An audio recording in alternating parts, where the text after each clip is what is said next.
اللہ الرحمن الرحیم۔ میرے انتہائی قابل احترام بزرگوں، بھائیوں، السلام علیکم ورحمۃ اللہ وبرکاتہ۔ پیارے اسلامی بھائیوں، حضرت حر رضی اللہ تعالی عنہ طائب ہو کر حاضر ہوئے اور اپنی جان حضور پر قربان کرنے کی اجازت چاہی اور عرض کی، کیا میری توبہ حضور کے نزدیک قبول ہو جائے گی؟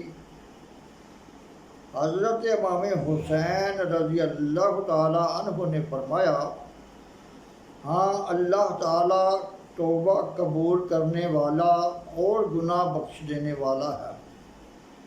اور یہ موضوع سن کر اپنی قوم کی طرف پلٹے اور فرمانے لگے، کیا وہ باتیں جو امام نے پیش کی تھیں تمہیں منظور نہیں؟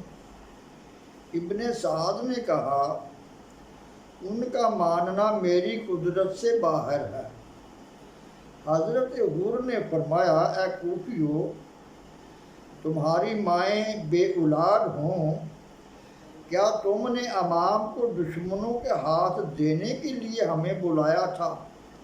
کیا تم نے وعدہ نہ کیا تھا کہ اپنی جانیں ان پر نثار کر دو گے، اور اب تم ہی ان کے قتل پر آمادہ ہو؟ یہ بھی منظور نہیں کہ وہ اللہ کے کسی شہر میں چلے جائیں جہاں وہ اور ان کے بال بچے امان پائیں۔ تم نے انہیں قیدی بنا رکھا ہے اور فرات کا پانی جسے خدا کے دشمن پی رہے ہیں ان پر بند کر دیا ہے۔ پیاس کی تکلیف سے انہیں زمین سے لگا دیا ہے۔ تم نے کیا برا معاملہ کیا ذریت محمد سے؟ اگر تم توبہ کرو اور اپنی حرکتوں سے باز نہ آؤ تو اللہ تمہیں قیامت کے دن پیاسا رکھے۔ پیارے اسلامی بھائیوں، اس کے جواب میں ان خبیثوں نے حضرت حر پر پتھر پھینکنے شروع کر دیے۔ یہ واپس ہو کر امام حسین کے آگے کھڑے ہو گئے۔ لشکر اشقیاء سے زیاد کا کلام یسار اور ابن زیاد کا غلام سالم میدان میں آئے اور اپنے مقابلہ کے لیے میدان طلب کرنے لگے۔ حضرت عبداللہ ابن عمیر کلبی سامنے آئے تو وہ دونوں بولے، ہم تمہیں نہیں جانتے۔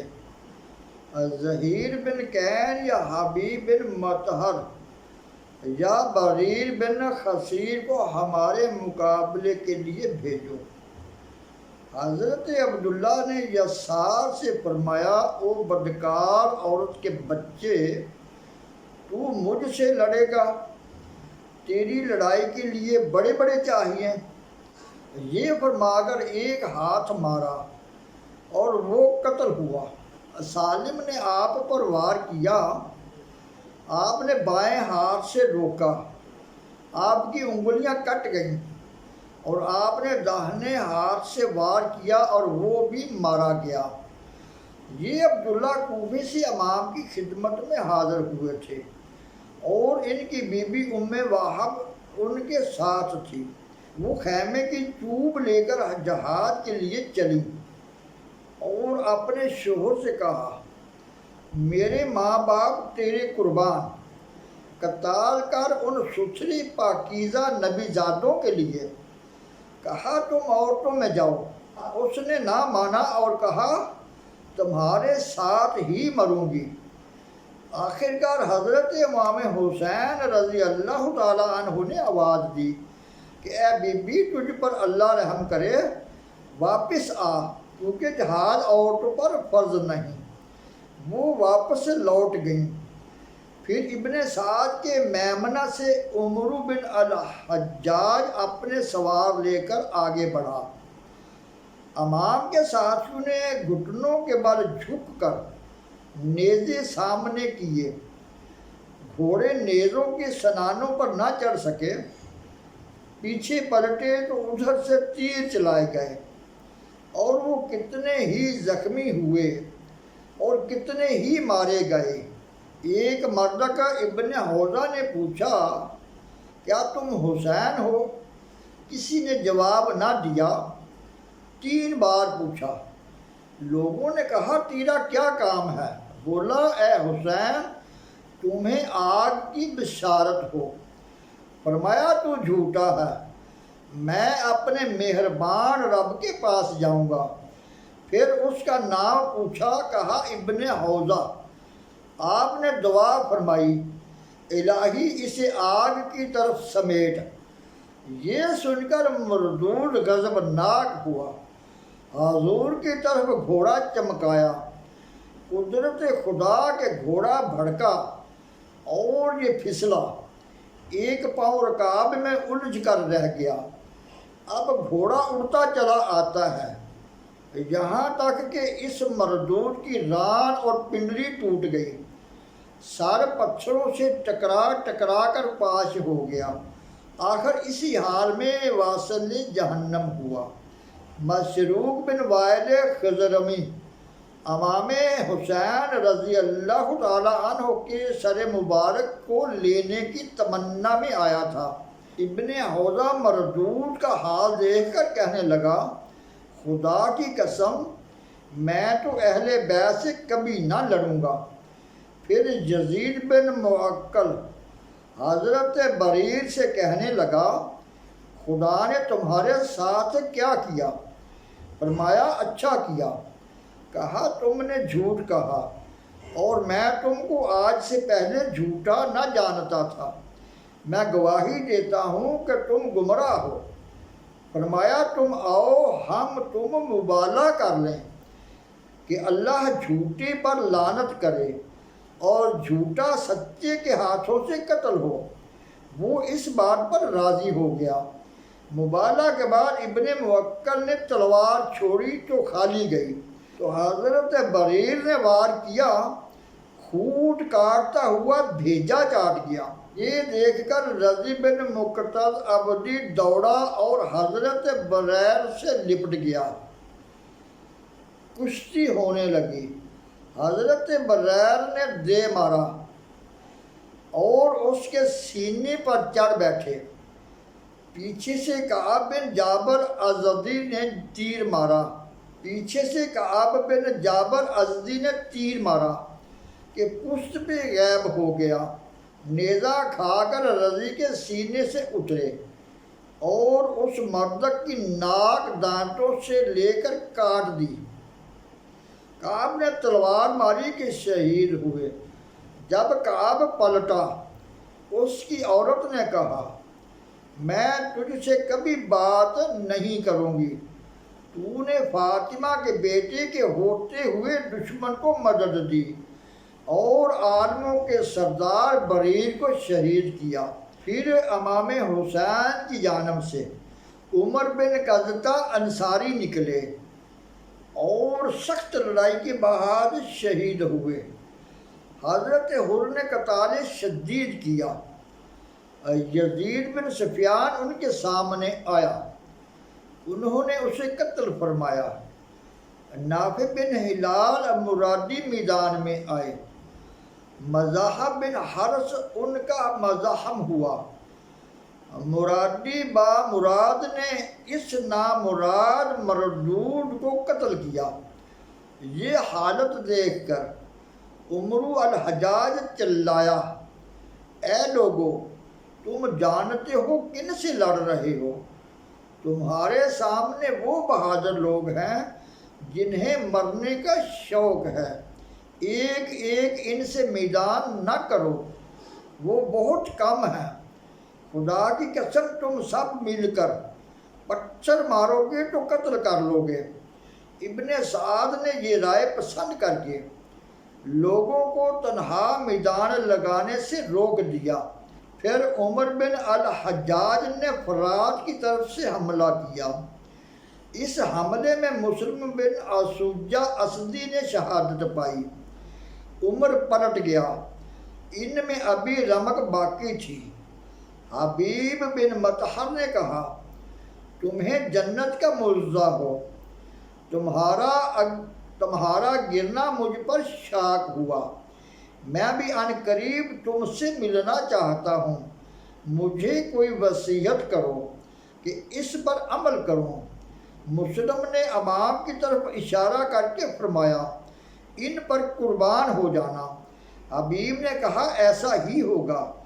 پھر خبیث ابن سعد نے 500 تیر انداز ابن نمیر کے ساتھ جماعت امام پر بھیجے۔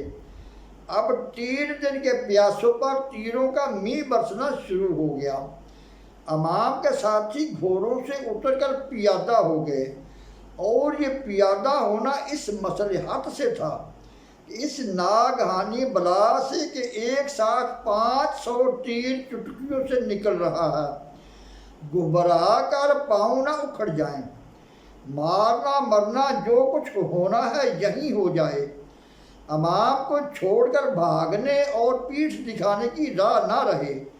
حضرت حور سخت لڑائی لڑے یہاں تک کہ دوپہر ہو گئی۔ ان 500 نے ان 3 ساتھیوں پر کچھ قدرت نہ پائی۔ جب شقی ابن سعد نے یہ حال دیکھا کہ سامنے سے جانے کی طاقت نہیں، اس میدان کے داہنے بائیں کچھ مکان واقع تھے، ان میں لوگ بھیجے کہ جماعت امام پر دائیں بائیں سے بھی حملہ ہو سکے۔ امام کے 3-4 ساتھی پہلے ہی وہاں بیٹھے ہوئے تھے، جو مکان میں داخل ہوتا اس کو مار دیا جاتا۔ ابن سعد نے جل کر کہا کہ مکانات میں آگ لگا دی جائے۔ امام حسین نے فرمایا جلا لینے دو، جب آگ لگ جائے گی تو ادھر سے حملہ کا اندیشہ نہ رہے گا۔ سمر مردود حملہ کر کے خیمہ اطہر کے قریب پہنچا، اور جنت والوں کا خیمہ پھونکنے کو جہنمی نے آگ مانگی۔ اس کے ساتھی حمید بن مسلم نے کہا کہ خیمے کو آگ لگا کر عورتوں بچوں کو قتل کرنا ہرگز مناسب نہیں۔ اس دوزخی نے نہ مانا۔ شیس بن ربعی کوفی نے کہ اس ناپاک لشکر کے سرداروں میں سے تھے، اس ناری کو آگ لگانے سے باز رکھا۔ اس عرصے میں حضرت ظہیر بن کین 10 صحابوں کے ساتھ شمر مردود پر ایسی سختی سے حملہ آور ہوئے کہ ان بدبختوں کو بھاگتے اور پیٹھ دکھاتے ہی بن پڑی۔ اس حملے میں ابو عزا مارا گیا۔ دشمنوں نے جمع ہو کر ان 11 پر ہجوم کیا۔ ان میں سے جتنے مارے جاتے کثرت کی وجہ سے معلوم بھی نہ ہوتے، اور ان کا ایک بھی شہید ہوتا تو سب پر ظاہر ہو جاتا۔ اسی عرصہ میں نماز ظہر کا وقت آ گیا۔ حضرت ابو شمامہ سماعتی نے امام حسین سے عرض کی، میری جان حضور پر قربان، میں دیکھتا ہوں کہ اب دشمن پاس آ گئے، جب تک میں اپنی جان حضور پر نثار نہ کر لوں حضور شہید نہیں ہوں گے، مگر آرزو یہ ہے کہ ظہر پڑھ کر اللہ تعالیٰ سے ملوں۔ امام حسین نے فرمایا ہاں، یہ وقت اول ہے، ان سے کہو اس قدر مہلت دیں کہ ہم نماز پڑھ لیں۔ امام حسین کی کرامت کہ یہ بات ان بے دینوں نے قبول کر لی۔ ابن نمیر مردک نے کہا کہ یہ نماز قبول نہ ہوگی۔ حضرت حبیب بن مطہر نے فرمایا آل رسول کی نماز قبول نہ ہوگی، اور اے گدھے تیری قبول ہوگی۔ اس نے ان پر وار کیا، انہوں نے خالی دے کر تلوار ماری، گھوڑے پر پڑی، گھوڑا گرا اور اس کے ساتھ وہ مردود بھی زمین پر آیا۔ اس کے ہمراہی جلدی کر کے اسے اٹھا لے گئے۔ پھر انہوں نے قتال شدید کی، بنی تمیم سے بدیل بن سریم کو قتل فرمایا، دوسرے تمیمی نے ان کے نیزہ مارا۔ اٹھنا چاہتے تھے کہ ابن نمیر خبیث نے تلوار چھوڑی، اور آپ رضی اللہ تعالیٰ عنہ شہید ہو گئے۔ ان کی شہادت کا امام حسین کو سخت صدمہ ہوا۔ اب حضرت حر اور زبیر بن کین نے یہ شروع کیا کہ ایک ان خبیثوں پر حملہ فرماتے، جب ان میں وہ گھر جاتے تو دوسرا لڑ کر ان کو چھڑا لاتا، جب یہ گھر جاتا تو پہلے والا حملہ کر کے اسے بچا لاتا۔ دیر تک یہی حالت رہی، پھر پیادوں کا لشکر حضرت حور پر ٹوٹ پڑا اور انہیں شہید کیا۔ پیارے اسلامی بھائیوں، روزہ تو شہداء میں ہے۔ جب حور زخمی ہو کر گرے، امام حسین کو آواز دی، حضرت حسین بے قرار ہو کر تشریف لے گئے اور سخت جنگ فرما کر انہیں اٹھا لائے اور زمین پر لٹا دیا اور ان کا سر اپنے زانوؤں پر رکھ کر پیشانی اور رخساروں سے گرد صاف کی۔ انہوں نے آنکھ کھولی اور اپنا سر امام کے زانوں پر پا کر مسکرائے اور عرض کی، حضور اب تو مجھ سے خوش ہوئے۔ فرمایا، ہم راضی ہیں، اللہ تعالیٰ بھی تم سے راضی ہو۔ حور نے یہ معجزہ جاں فضا سن کر امام حسین پر جان نثار کی اور بہشت بری کی راہ لی۔ پیارے اسلامی بھائیوں، حور کی شہادت کے بعد سخت لڑائی شروع ہوئی۔ دشمن کٹتے جاتے اور آگے بڑھتے جاتے، کثرت کی وجہ سے کچھ خیال نہ لاتے، یہاں تک کہ امام حسین کے قریب پہنچ گئے اور تشنئی کاموں پر تیروں کا می برسانا شروع کر دیا۔ یہ حالت دیکھ کر حضرت حنفی نے امام حسین کو اپنی پیٹھ کے پیچھے لے لیا اور اپنے چہرے اور سینے کو امام حسین کی سپ پر بنا کر کھڑے ہو گئے۔ دشمن کی طرف سے تیر پر تیر آ رہے ہیں اور یہ کامل اطمینان اور پوری خوشی کے ساتھ زخم پر زخم کھا رہے ہیں۔ اس وقت اس شراب محبت کے متوالے نے اپنے معشوق، اپنے دلربا حسین کو پیٹھ کے پیچھے لے کر جنگ احد کا سما یاد دلا دیا ہے۔ وہاں بھی ایک عاشق جاں باز مسلمانوں کی لڑائی بگڑ جانے پر سید المحبوب صلی اللہ علیہ وسلم کے سامنے دشمنوں کے حملے کی سپ پر بن کر کھڑا ہوا تھا۔ یہ سعد بن ابی وقاص تھے رضی اللہ تعالی عنہ، حضور پر نور انہی کے پیچھے قیام فرما تھے اور دشمنوں کے دفع کرنے کو ترکش تیر عطا فرماتے جاتے اور ہر تیر پر ارشاد ہوتا، تیر مار سعد تجھ پر میرے ماں باپ قربان۔ اللہ کی شان، جنگ احد میں حضرت سعد کی جان نثاری کی وہ کیفیت کہ رسول اللہ صلی اللہ علیہ وسلم کی سپ پر بن گئے اور دشمنوں کو قریب نہ آنے دیا۔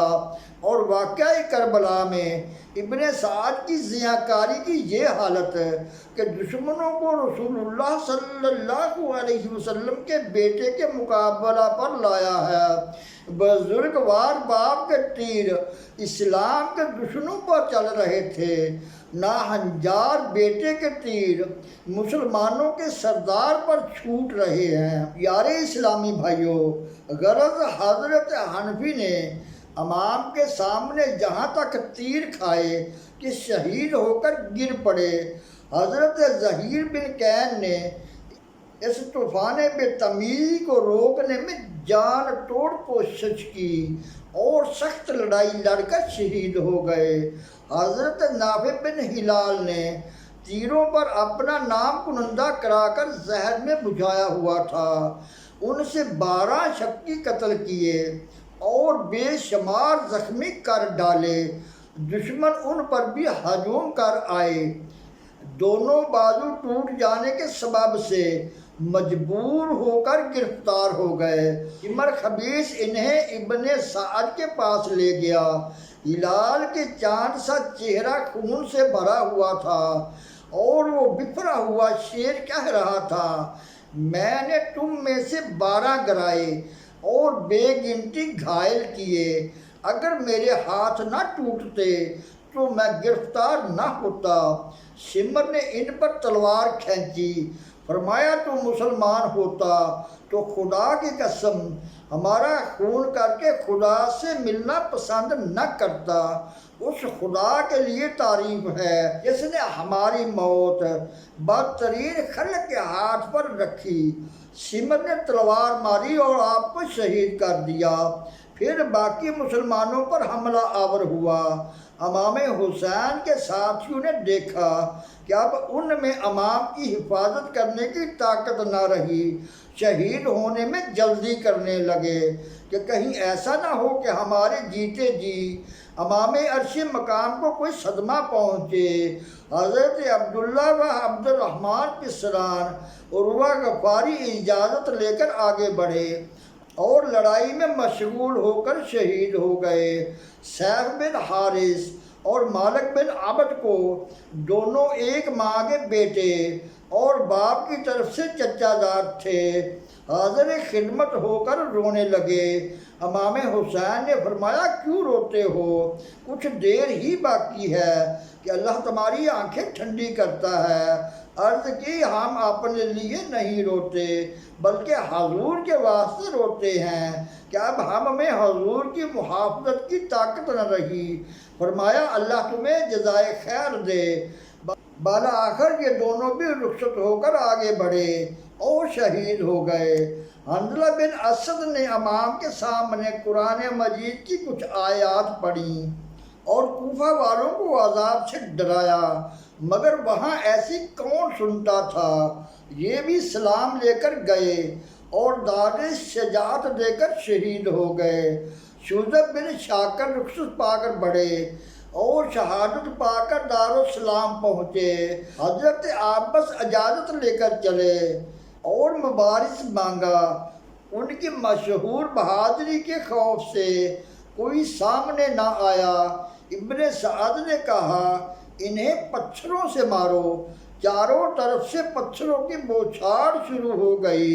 جب انہوں نے ان نامردوں کی یہ حرکت دیکھی، تیس میں بفر کر زرہ اتار دی اور خون پھینک دیا اور ان پر حملہ آور ہوئے۔ دم کے دم میں سب کو بھگا دیا۔ دشمن پھر حواس جمع کر کے آئے اور انہیں بھی شہید کیا۔ یزید بن ابی زیاد کندی نے جو کوفے کے لشکر میں تھے اور نار سے نکل کر نور میں آ گئے تھے، دشمنوں پر تیر مارنے شروع کیے۔ ان کے ہر تیر پر امام نے دعا فرمائی الہی اس کا تیر خطا نہ ہو اور اسے جنت عطا فرما۔ 100 تیر مارے جن میں 5 بھی خطا نہ کیے۔ آخر کار وہ بھی شہید ہوئے۔ اس واقعہ میں سب سے پہلے انہوں نے شہادت پائی اور شہیدان کربلا کی تربیت وار فہرست انہی کے نام سے شروع ہوئی ہے۔ عمر بن خالد، جبار بن حارث، مجمع بن عبید اللہ لڑتے لڑتے دشمنوں میں ڈوب گئے۔ اس وقت اشقیاء نے سخت حملہ کیا۔ حضرت عباس رضی اللہ تعالیٰ عنہ حملہ فرما کر چھڑا لائے، زخموں سے چور اٹھے۔ اسی حال میں دشمنوں پر ٹوٹ پڑے اور لڑتے لڑتے شہید ہو گئے۔ پیارے اسلامی بھائیوں، اب امام کے وفادار اور جانثار سپاہیوں میں چند رشتہ داروں کے سوا کوئی باقی نہ رہا۔ ان حضرات میں سب سے پہلے جو دشمنوں کے مقابلے پر تشریف لائے وہ امام کے صاحبزادے حضرت علی اکبر ہیں۔ وَمَا عَلَيْنَا إِلَّا الْبَلَاغُ الْمُبِينُ۔